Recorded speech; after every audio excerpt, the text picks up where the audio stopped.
Di era industri 4.0 seperti sekarang ini, seluruh proses transaksi menjadi sangat mudah dan praktis.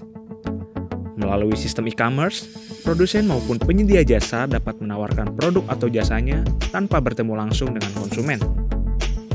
Seperti halnya yang dilakukan oleh Tukangin Aja Indonesia, perusahaan yang bergerak dalam bidang jasa yang menyediakan pelayanan renovasi rumah, membangun rumah, serta berbagai macam instalasi bangunan.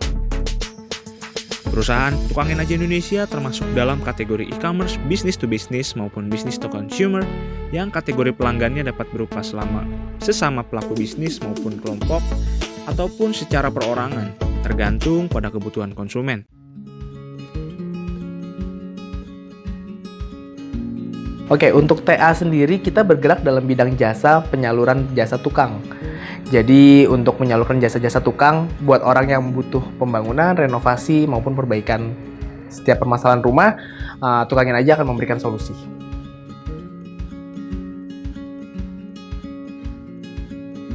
Pencetus kali ya, owner. Atau bisa dibilang owner, tapi mungkin karena masih baru nggak pantas sekali ya kalau dibilang owner. Ya membangun sama-sama lah dengan teman-teman yang lain, dengan kawan-kawan yang lain, dengan mitra-mitra tukang juga, kita sama-sama ngebangun TA lah.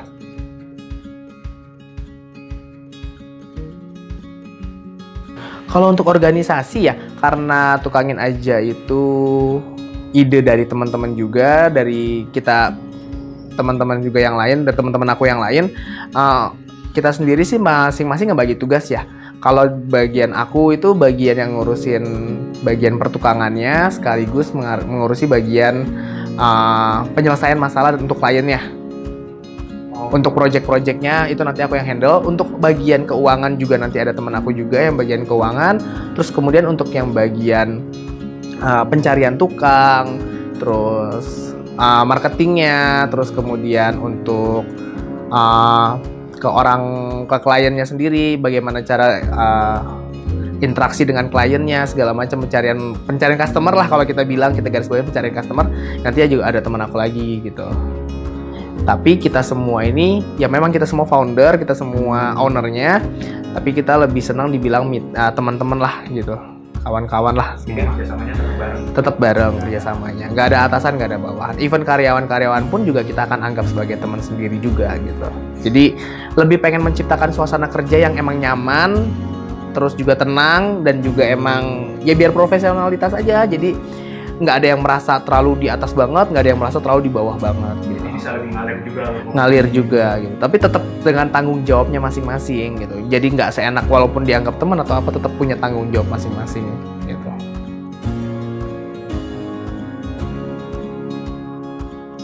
Oke, kalau untuk cara mendapatkan customer atau cara berbicara dengan customer, sistem kerja Tukangin Aja atau yang biasa kita sebut TA, biasanya kita ngelakuin iklan ya, di promosi di Instagram, website juga. Untuk saat ini sih kita baru website sama Instagram, tapi sebelum kita melakukan website dan Instagram, kita juga mencoba marketing yang fisik, seperti kita menyebarkan brosur di lingkungan sekitar kita radius 5 kilo biasanya. Kita sebarkan brosur ke target-target market kita yang kayak perumahan-perumahan, klaster-klaster di sekitaran kita dengan radius yang kita kuasain 5 kilo. Nah, kemudian dari marketing fisik tersebut baru kita dapetin modal untuk bisa marketing online seperti website, seperti Instagram. Di Instagram sekalipun juga kita melakukan iklan advertising setiap bulannya. Kemudian sistem kerjanya ketika klien itu akan mengontak kita melalui WhatsApp. Jadi ketika customer mengontak kita melalui WhatsApp, baru kita akan tawarkan untuk lakukan survei.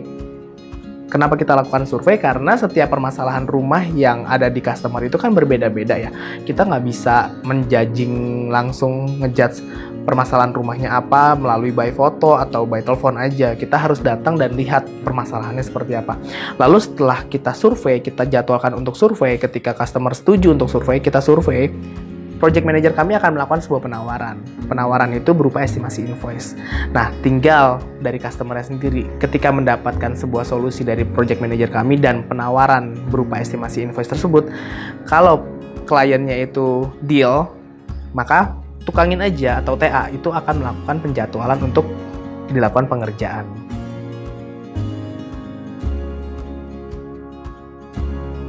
Kalau sebelum TA ya, aku bergerak di bidang toko bangunan ya, toko bahan material toko bangunan.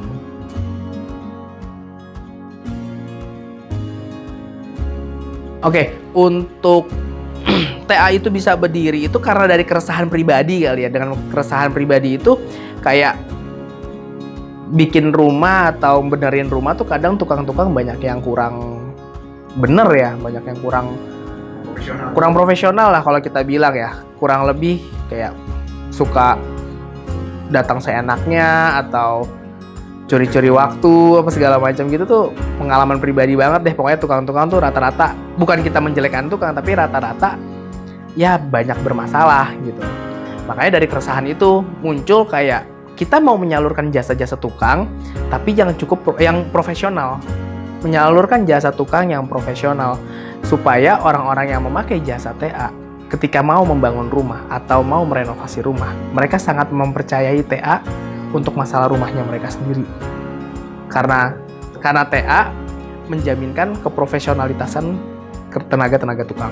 Karena mungkin kalau misalnya tukang-tukang itu kan memang sudah profesional, mereka sudah mengerti dengan jobnya mereka. Cuman kadang tidak ada yang mengatur atau tidak ada yang mengkepalai. Nah, tukangin aja itu memberikan juga jaminan supaya tenaga-tenaga ahlinya ini itu semua dikepalai dengan baik sehingga pekerjaan yang telah disepakati itu sesuai dengan target.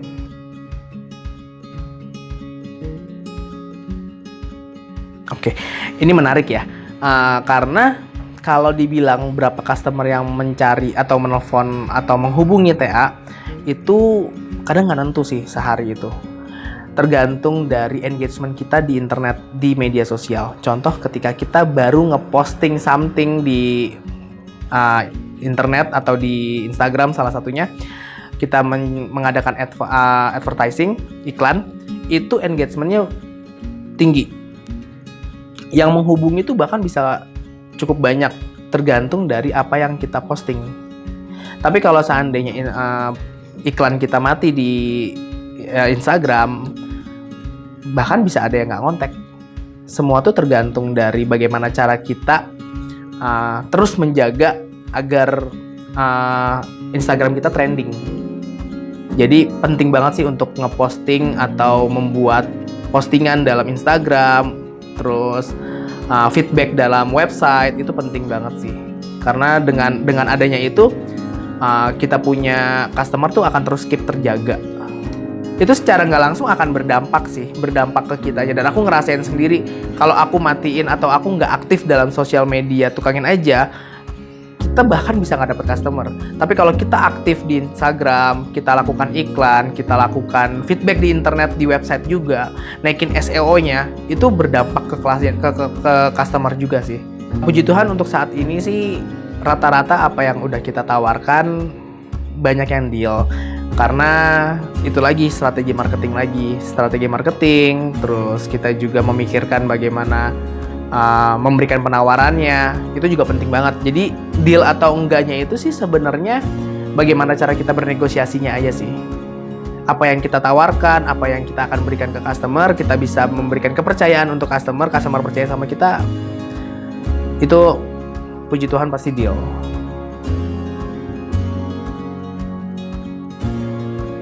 COVID-19 ya, COVID-19 ini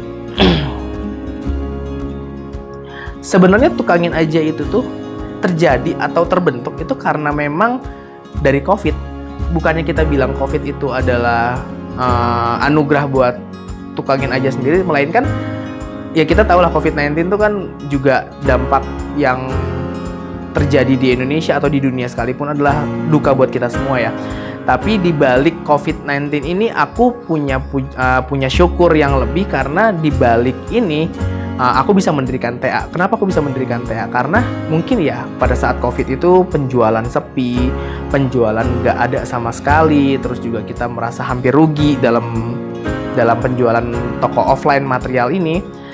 Maka aku mikir lagi untuk mencari bisnis apa yang yang cocok atau bisnis apa yang bisa berkembang, ya aku coba memutar otak sampai ketemulah tukangin aja dari keresahan sendiri gitu. Jadi COVID-19 ini dampaknya buat bisnis aku itu cukup besar membawa anugerah. Ya aku sih merasa cukup bersyukur lah dengan adanya COVID, karena kita jadi bisa lebih banyak bersyukur lagi dari COVID ini sih.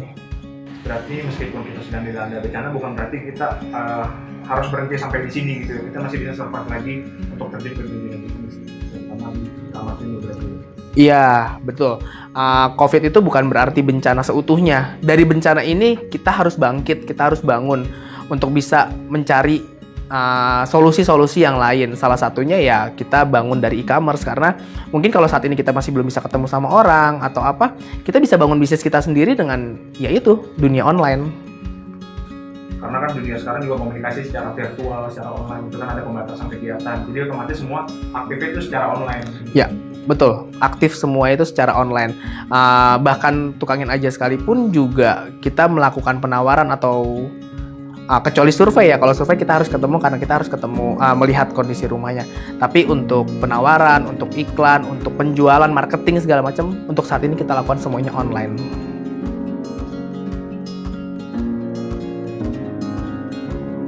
Kalau yang mau terjun ke dunia e-commerce, untuk teman-teman sekalian, buat aku sih, aku percaya banget sih kita semua punya ide-ide gila, kita semua punya ide-ide yang brilian, kita semua punya ide-ide yang bagus.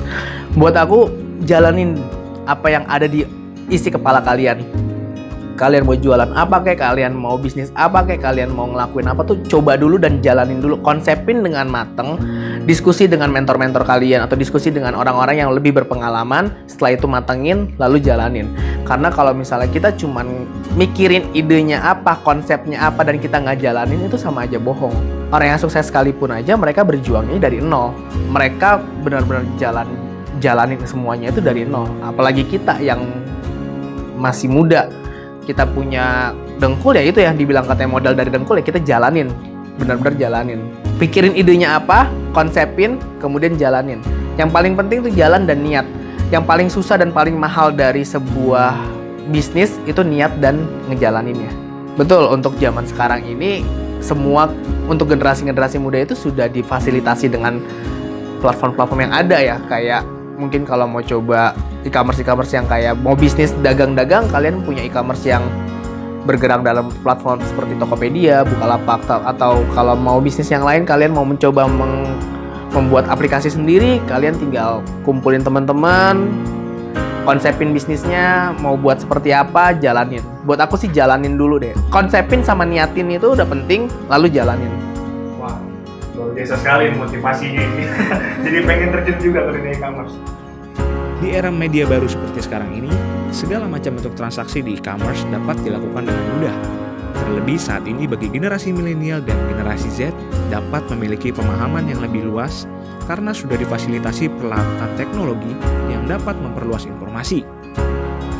Berkembangnya internet dapat membentuk pola pikir yang lebih kreatif dan inovatif, terutama dalam berinovasi, mengembangkan bisnis dalam bidang e-commerce.